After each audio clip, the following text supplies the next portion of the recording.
Super excited to have you all on once again to hear an amazing purpose journey and story.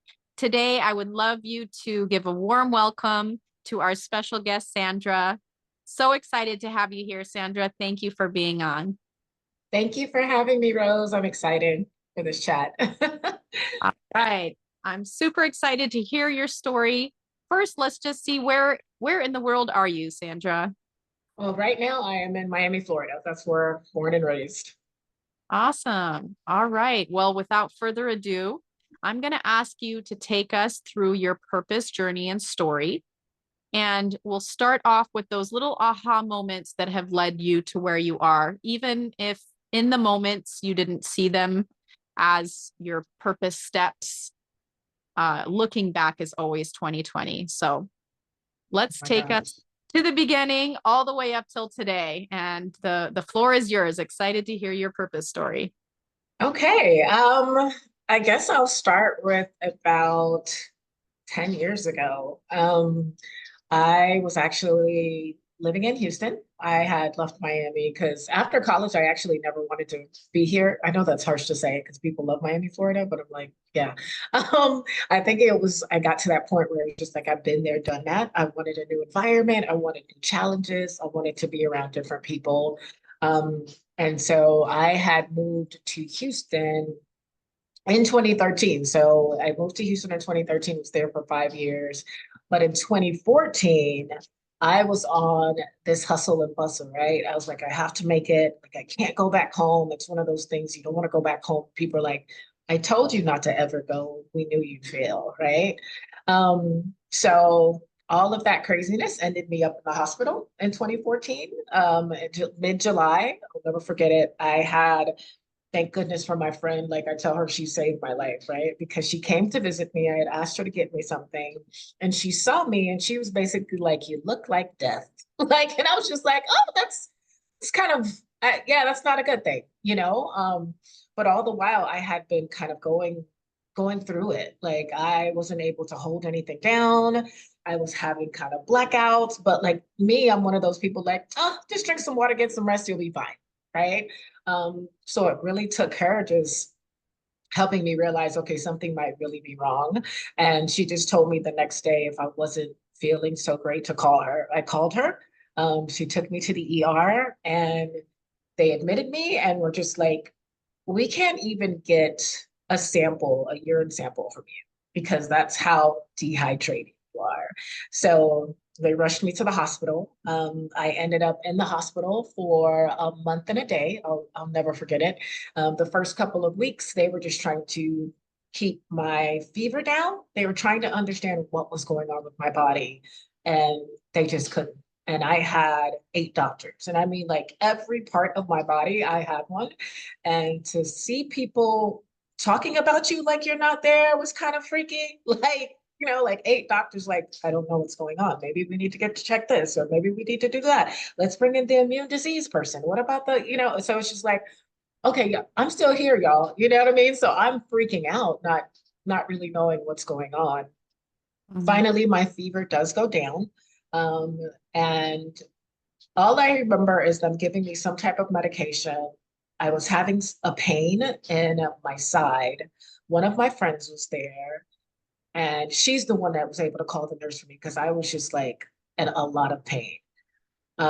Fast forward, I don't even know how many days, maybe 2 or 3 days. I wake up and I'm on a breathing ventilator. And I wake up like, what is going on? I'm trying to pull this tube out of my mouth, and the nurses are like trying to calm me down because I'm like fighting here, like, not knowing what's going on. Spent a week on that breathing ventilator. I will never forget the doctor who just spoke life into me. She encouraged me. She's like, "What are you doing?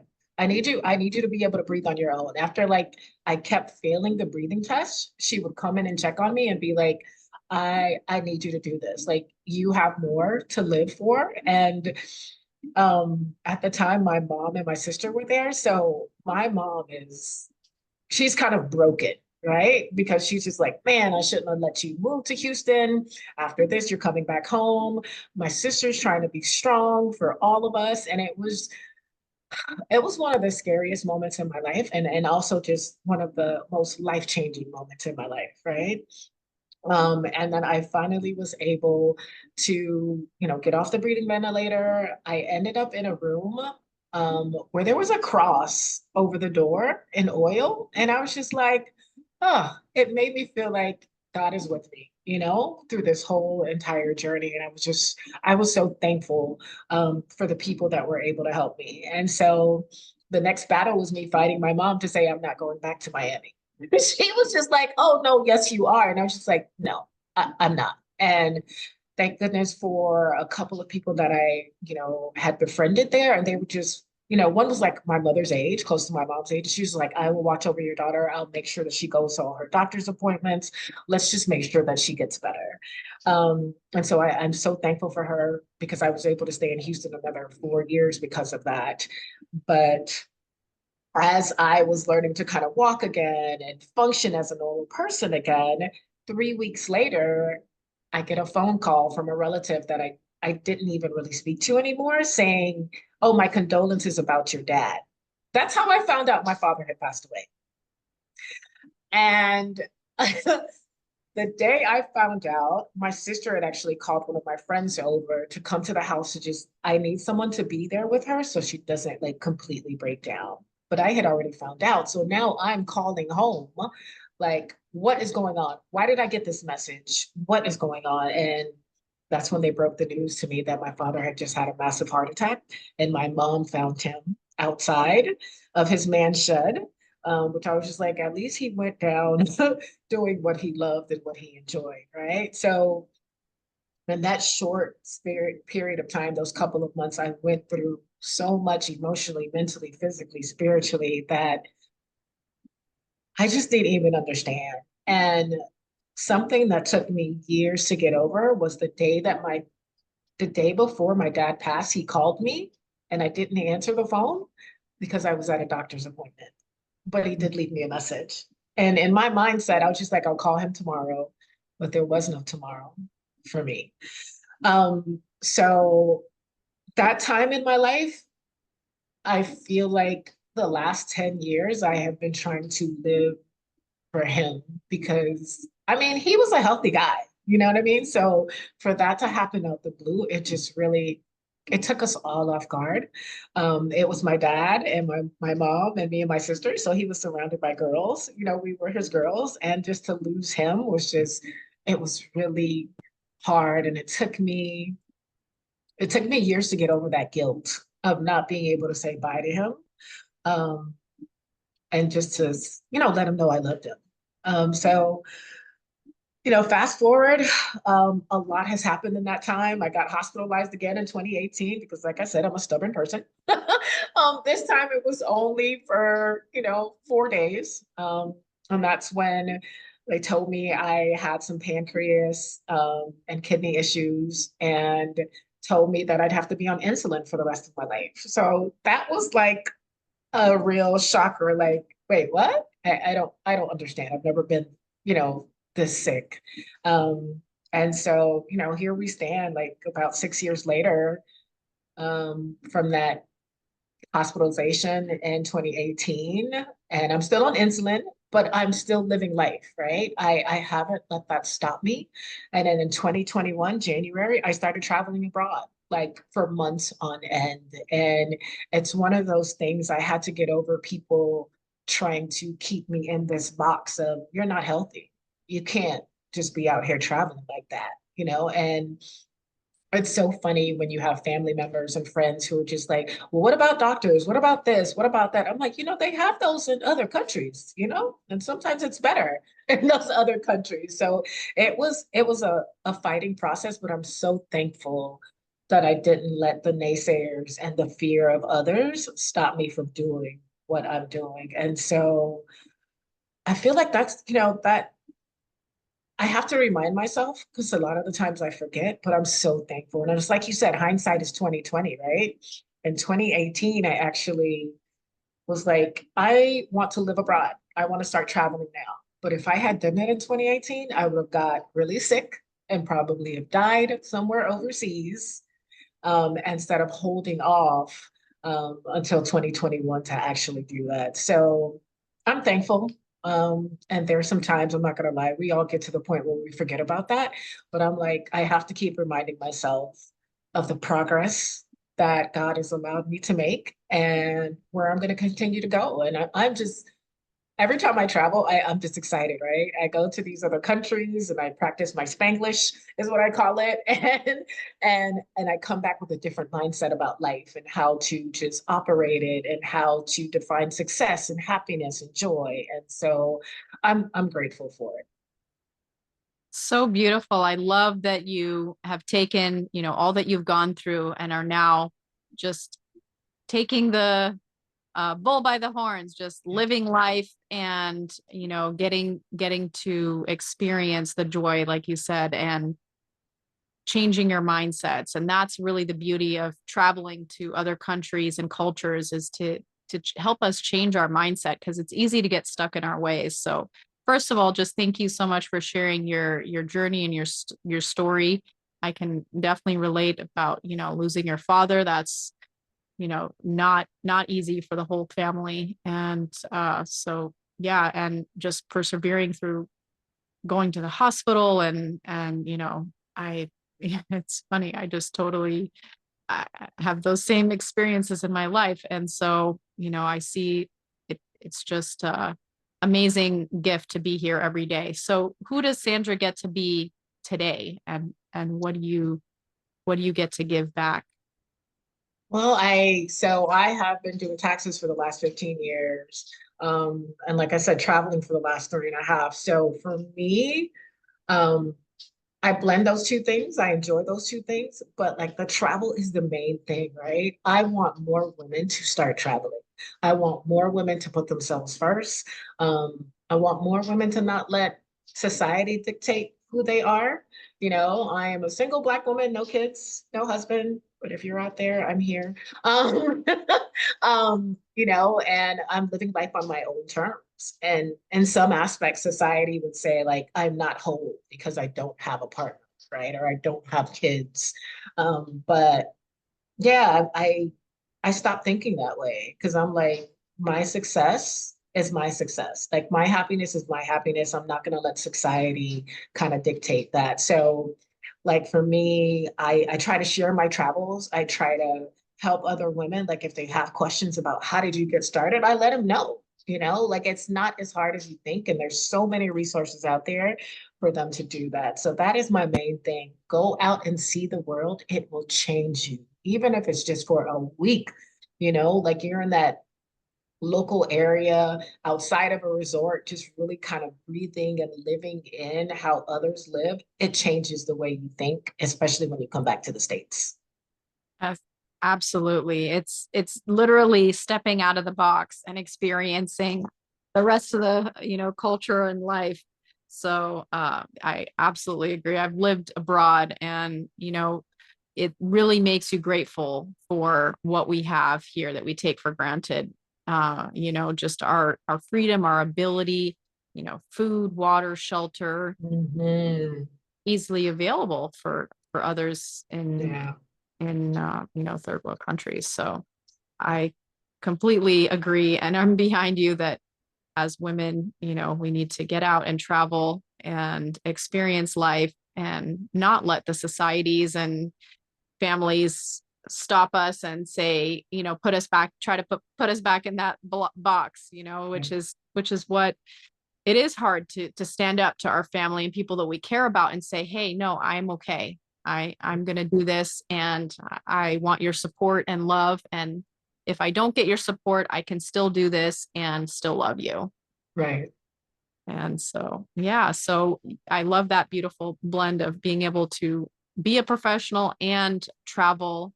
And in these days, especially since COVID, it's so easy to do to be able to travel and work. So Yeah. that's and also to feel whole as, not to have, the roles that were expected, of like having a partner and having kids and all these things to feel whole and complete. So just want to celebrate that in you. That's a beautiful way of honoring yourself and really showing others that it's possible to feel whole and complete without all the society's expectations of what we should be and what roles we should be fulfilling, because it's really up to God of what he wants us to be doing.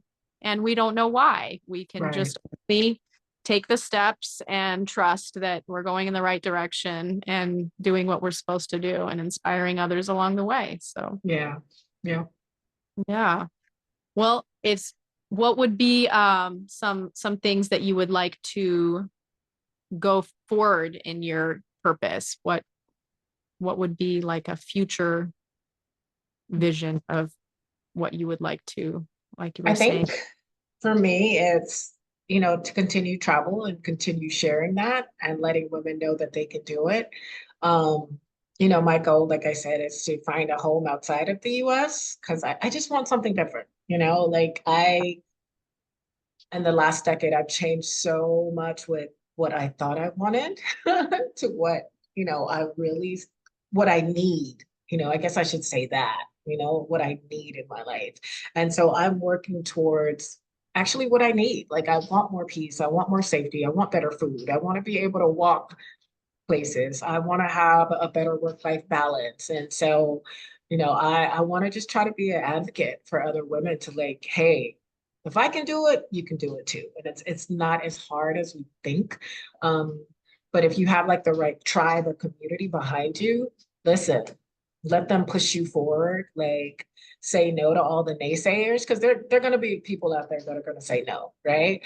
Um, and for me, I've learned the hard way. I don't share a lot with people what I'm doing because I'm like, I don't want your advice, especially if you've never done it. So, thank you, appreciate you, but I'm rather talk to this person who I know has traveled for decades and years. I'm going to ask them for their advice, and I'm not saying that it's all good because I've had some crazy experiences, but I wouldn't change them for the world. I would love to hear one of those experiences if you would like to share. What is the craziest experience that you've experienced abroad from traveling? Let's see. Trying to think of all the different places that I've. What can I share? Um, I think Mexico was always interesting when I go because their food is a little different. And then you can't drink the water. So it's one of those things I remember when I first got there, it was trying to understand, well, how do I get water and how do I make sure I'm not drinking this water? Because simple things like brushing your teeth, right? Like you're told not to use the water. So I'm like, oh crap, we're so used to that in the United States. So I am literally hauling like those huge water gallons. That would be like my workout, like once or twice a week, picking that up, dragging it. Thank goodness I only lived about a block or two away. And that was like my workout going up 2 flights of stairs because there was no elevator and using this water and then now pouring it out, trying to figure out how not to spill it all, but pouring it into a smaller container so that I can actually drink it. I was just like, oh my gosh, I need a filter. But a lot of places didn't have filters. So it was just like, this is the norm, right? You have to order water on a continual basis. That's like the easiest one I can think of because I'm just so used to being able to drink water. Like in Colombia, you can drink straight from the tap. Like you don't need a filter. So that spoiled me, going from Colombia to Mexico where you had to buy water and use it for everything. I mean, cooking, brushing your teeth, all that stuff. So yeah, different. Definitely can agree. I lived in India, and when I first started going to India when I was 11, and still to this day, you have to be very careful of what water. Same thing with brushing your teeth, anything, because you can pick up anything and get really, really sick. Oh no. Anyways, you can get really, really sick. So when we first would go, we would be looking for all the things. When we would get back to the United States, we'd be like, oh my gosh, chocolate, or these things that you crave that you couldn't get there. And Yeah. now there's so many things available that it really, you don't even feel that. Like we used to bring toilet paper with us when we would go Oh, to India. Now wow. find it everywhere. Like diapers. I mean, I didn't have kids back then, but there was no diapers you could just buy. Now there is. Wow. So, Wow. that was 1997 when I first went. And, since then, a lot of things are available now, but going to a country where things that we take for granted, like you're saying, water, Yeah, we for granted having drinking water and being able to brush our teeth. yeah, It's it really makes you grateful when you come back home and yeah. you can appreciate that. So, well, thank you so much for sharing your experiences and your journey and story, Sandra. I just want to celebrate you and thank you so much for coming on and sharing your purpose story with us. Thank you so much for having me, Rose. This was just really good. And just also just a great reminder for me, right? Because we tend to forget because we get lost in the daily hustle and bustle of things. But I need to remember that there was a chance or opportunity I wouldn't have been here today. So I'm grateful. Celebrating life. All right. Thank you so much.